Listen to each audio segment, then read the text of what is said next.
London, the ancient capital of England, has been a regular source of stories for this series of landmarks.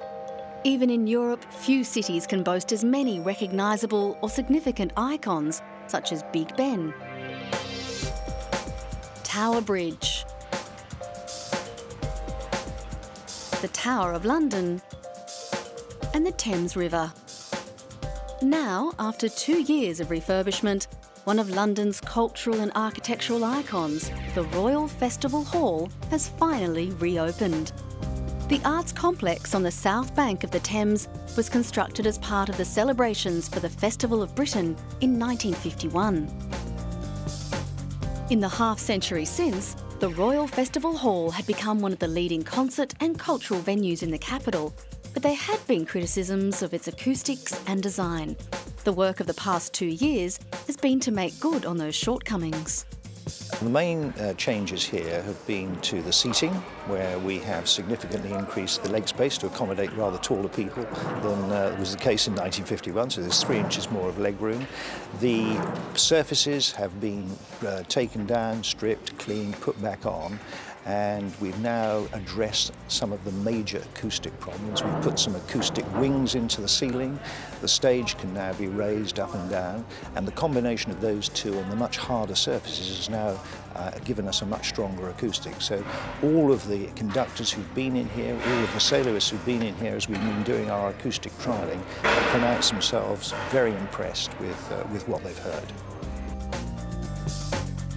The Russian conductor Vladimir Jurowski has returned to work with 2 orchestras based at the venue.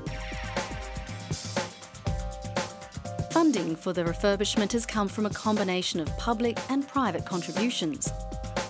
The Arts Council and the Heritage Lottery Fund have contributed over £40 million, with a further £5 million from the government and another £7 million from the London Mayor's agencies. The whole project is going to cost just over £111 million, and that includes all of the work that we've done outside the hall and also the building of the annex, extension building, where all of the staff who were previously housed here have now been moved to. As a result of that move, 35% of additional public space has been created, which has opened the building up. It looks wonderfully light, wonderfully transparent. The opening was given the title of The Overture and attracted lively crowds throughout the weekend. Besides the music, there were wonderful displays echoing the nearby Thames River.